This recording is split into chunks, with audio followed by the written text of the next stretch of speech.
সাবধানে, ছিঁড়ে যাবে আমার মঙ্গলসূত্র। ছাড়ুন না, আমি করছি।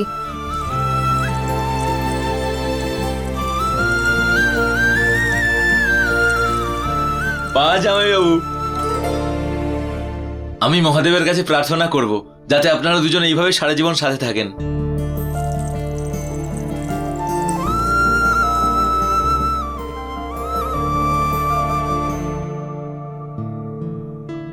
এনে গয়না, জামাইবাবুর জন্য আমরা একদম ঠান্ডা জল এনেছি, জামাইবাবুকে দে। আর এই নিন জামাইবাবু, আপনার জন্য ধুতি আর গেঞ্জি এনেছি, পোশাকটা বদলে নিন। ধরুন। এগুলো এগুলো আমি কি করে পরবো? আরে হ্যাঁ, ধুতি তো আপনি হয়তো পরতে পারেন না। ঠিক আছে, আমি আপনাকে পরিয়ে দিচ্ছি। না না না, আরে আমি পরে আমি দিচ্ছি। আমি আমি পারবো, পরে নেবো আমি। আসলে কি জানেন তো, গ্রামেতে বিদ্যুৎ চলে গেছে তো, তাই যাতে আপনার গরম না লাগে তাই এই কাপড়গুলো দিয়েছি পরার জন্য। বুঝতে পেরেছেন আপনি? আচ্ছা ভোলা, আমি ফোনের জন্য খোঁজ নিতে বলেছিলাম না, কিছু হলো? জামাইবাবু, পুরো গ্রামে বিদ্যুৎ চলে গেছে, তো যার কাছে ফোন ছিল সেটাও বন্ধ হয়ে গেছে। তাই যতক্ষণ না বিদ্যুৎ আসছে ততক্ষণ ফোনের ব্যাটারি চার্জ করা সম্ভব নয়। এখানে আসার পর থেকে বাড়িতে কারোর সঙ্গে কথাও বলতে পারিনি। সবাই বোধহয় চিন্তা করছে আলিয়া তো রাগ করে নিশ্চয়ই তাণ্ডব করছে।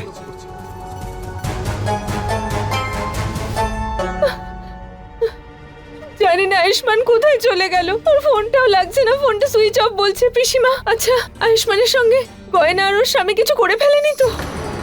এ কি বলছো তুমি আলিয়া? ও এরকম কেন করবে? কেন করবে না মা? যখন আমাদেরকে এত বড় মিথ্যে বলতে পারে, আমাদের বাড়িতে নাম পাল্টে থাকতে পারে, চুরি করতে পারে, তাহলে তাহলে না জানি ও আর কি কি করতে পারে। কিন্তু মা, ও তো এই বাড়ি থেকে চলে গেছে, ওর কি লাভ আয়ুষ্মানের কোনো ক্ষতি করে? প্রতিশোধ।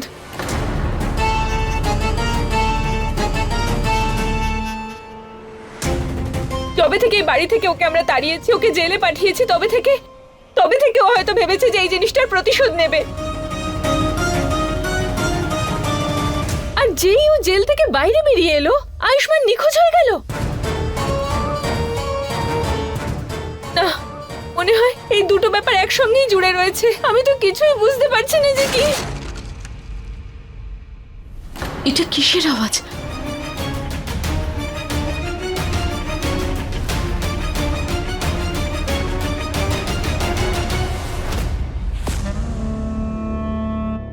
কিছু ভাঙার আওয়াজ মনে হচ্ছে, কিছু পড়ে গেছে বোধহয়। আমি দেখে আসছি। না, তুমি দাঁড়াও, আমি দেখে আসছি।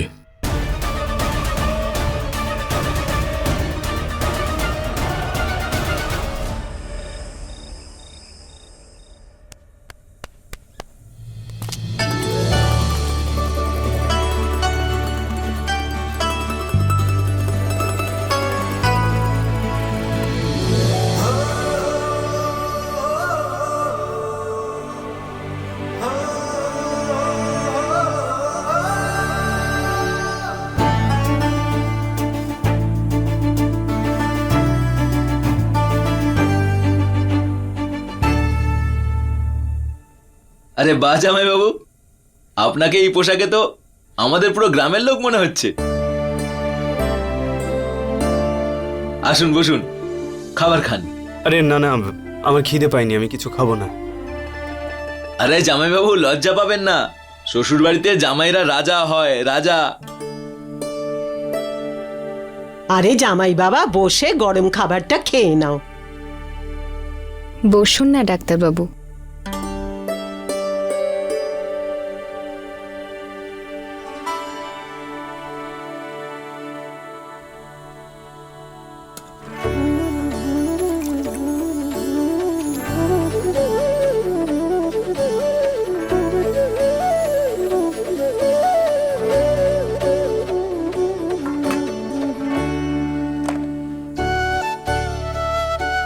ঠিক আছে ঠিক আছে, আর আরে নিন না। দুটো আলাদা আলাদা আমাদের গ্রামের সব থেকে প্রিয় সবজি বানিয়েছে গয়না। শহরে এরকম পাবে না। আর মিষ্টি হিসাবে আমাদের গ্রামের সব থেকে ফেমাস জিলিপি এনেছি আপনার জন্য। গয়না, জামাইবাবুকে জিলিপি দে। হ্যাঁ।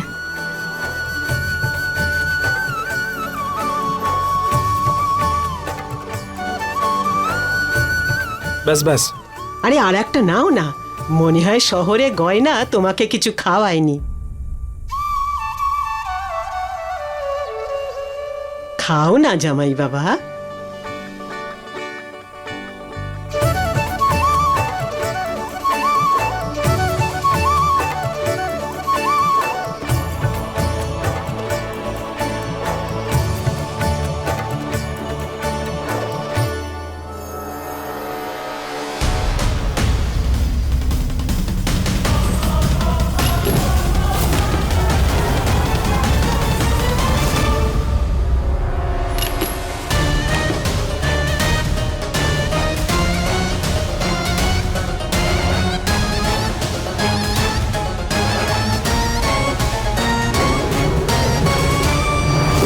খাবার কেমন হয়েছে জামাই বাবা?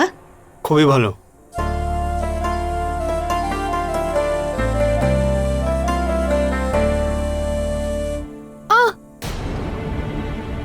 আরে কি করছো তুমি? আচ্ছা পুড়িয়ে ফেললে তো? মনটা কোথায় থাকে? আপনার উপর।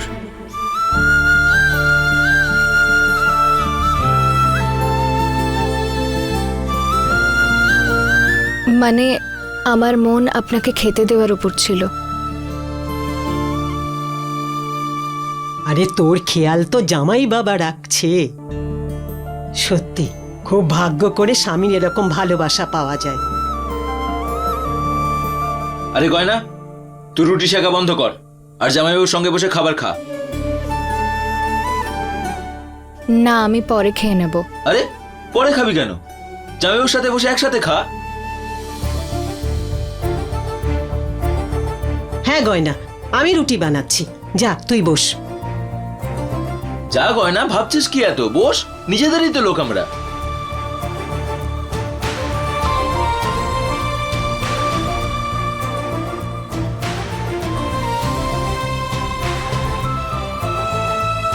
ভোলা, একটা থালা দে গয়নাকে।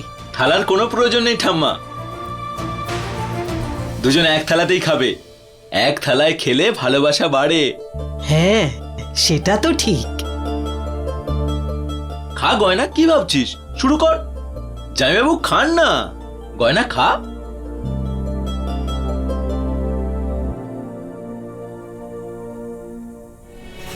आग और पानी सा अपना किस्सा है, तू हमारी कहानी का आधा हिस्सा है।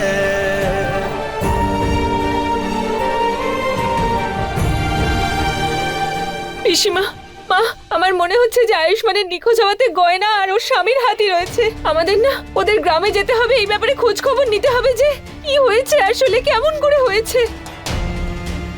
হ্যাঁ, কিন্তু মা ওখানে তো না, আমি কিচ্ছু শুনতে চাই না মা। আমি শুধু এক্ষুনি ওই গয়নার গ্রাম খাপুরিয়াতে যেতে চাই আর সব জানতে চাই। তোমাদের মনে আছে আমি যখন ওদের গ্রামে গেছিলাম তখনই তো জানতে পেরেছিলাম ওর জোর করে বিয়ের ব্যাপারে।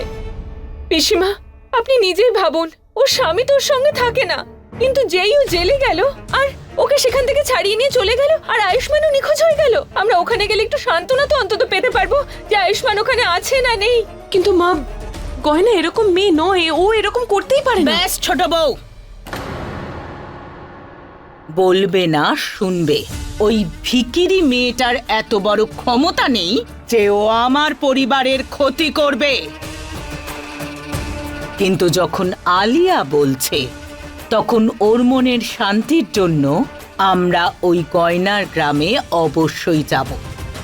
বুঝেছ?